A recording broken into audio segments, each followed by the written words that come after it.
Hi, Mr. President. Hi, Karen. About 3 years ago, just under 3 years ago, I took a job with the federal government thinking it was a secure job. Recently, I've been told I'm being laid off as of June 4th.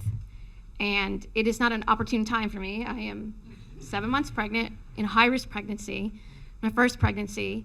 My husband and I are in the middle of building a house. We're not sure if we're going to be completely approved.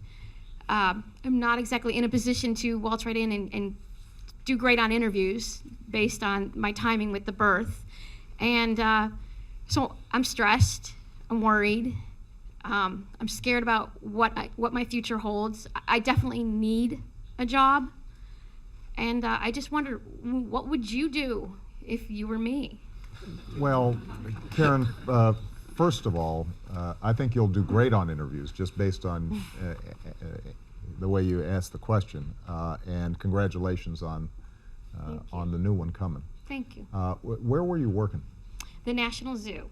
Uh-huh. And I would be non-essential employee number 7. Right. Well, look, let me just first of all say that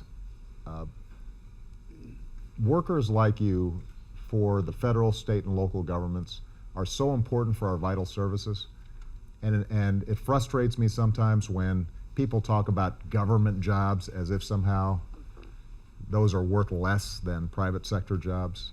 I think there's nothing more important than working on behalf of the American people. Well, I thought that I'd be more important and secure. I agree with you.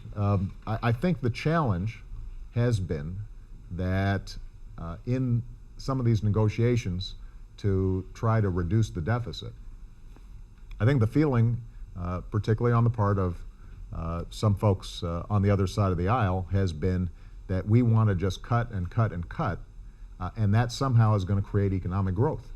Now, the truth of the matter is our biggest problem when it comes to jobs right now is not in the private sector. We've been creating a lot of private sector jobs. The reason the unemployment rate is still as high as it is, in part, is because there have been huge layoffs of government workers at the federal level, at the state level, at the local level. Teachers, police officers, firefighters, social workers.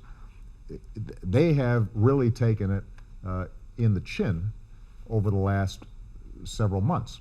And so what we're trying to do is to see if we can stabilize the budget. For a while, for example, people were a little frustrated with me when I said we needed to freeze federal pay. Now, we already freeze pay over in the White House. My aides can testify they haven't gotten a raise since they came in. But we imposed a federal freeze, and some folks were upset. The reason we did that was so we don't have to cut as many workers as we try to get control of our debt and our deficit.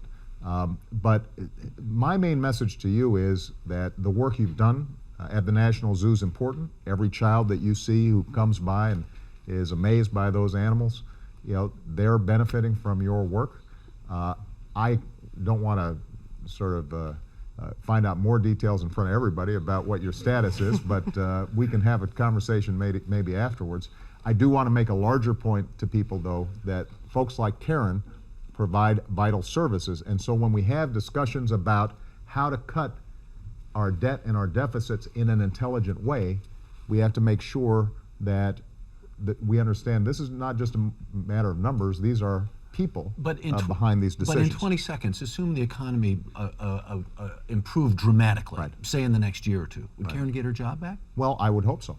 I mean, but in reality, because part of my argument is that we're having to make some decisions about cuts to federal programs now, but also states and local governments are making these decisions on programs that oftentimes are doing a lot of good. I mean, these are good things. You know, so everybody has a tendency to think that somehow government is all waste, and if we just sort of got rid of all the waste, well, that somehow we would solve our debt and our deficit. In fact, most of the government services that people get are ones they really like. Social Security, Veterans Affairs, our military, the help we give in terms of law enforcement, preventing terrorist attacks, making sure our food is safe, making sure that our national parks are functioning. I mean, those are all things that all of us appreciate and care about. Well, that's what our government does.